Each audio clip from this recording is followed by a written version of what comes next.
Satyabhama Institute of Science and Technology, Chennai. Satyabhama Institute of Science and Technology, Chennai.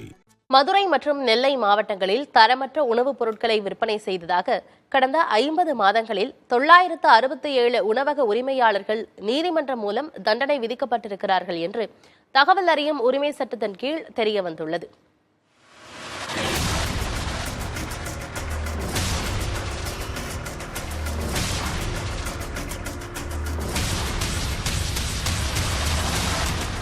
தென் மாவட்டங்களில் மிக முக்கிய நகரங்களாக திகழ்வது மதுரையும் நெல்லையும் தான். ஆன்மீகம் மற்றும் சுற்றுலா தலங்களாகவும் திகழ்கின்றன. இந்த மாவட்டங்களில் உள்ள உணவகங்களில் விற்பனையாகும் உணவு வகைகள் தரமற்றவையாக இருப்பதாக குற்றச்சாட்டுகள் எழுந்தன. இந்த குற்றச்சாட்டுகள் தொடர்பாக உணவு பாதுகாப்புத்துறை அதிகாரிகள் மேற்கொண்ட நடவடிக்கைகள் குறித்து தகவல் அறியும் உரிமை சட்டத்தின் கீழ் புதிய தலைமுறை செய்தியாளர் மருது பாண்டி பல்வேறு தகவல்களை கேட்டிருந்தார்.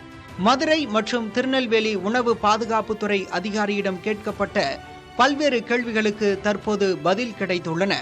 அதில் 2020 ஜனவரி முதல் 2024 மார்ச் வரை தரமற்ற உணவுப் பொருட்கள் விற்றதாக எத்தனை கடைகளுக்கு நோட்டீஸ் வழங்கப்பட்டது என கேள்வி கேட்கப்பட்டிருந்தது.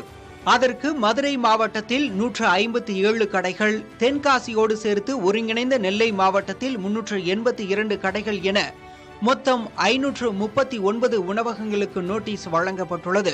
முறையான சான்றிதழ் இன்றி உணவகம் நடத்தியதாக மதுரை மாவட்டத்தில் 93, ஒருங்கிணைந்த நெல்லை மாவட்டத்தில் 8 என மொத்தம் 101 உணவகங்கள் கண்டறியப்பட்டு நடவடிக்கை எடுக்கப்பட்டுள்ளது.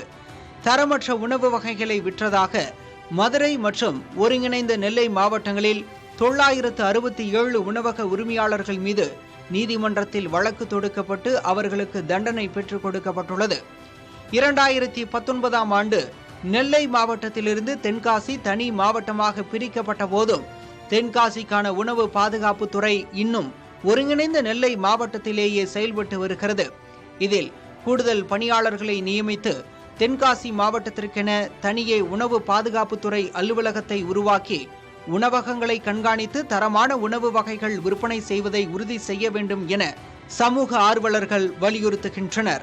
புதிய தலைமுறைக்காக ஒளிப்பதிவாளர் நாராயணமூர்த்தியுடன் நெல்லை செய்தியாளர் Marudhu Pandi.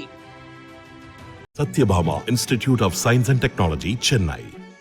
Satyabhama Institute of Science and Technology, Chennai.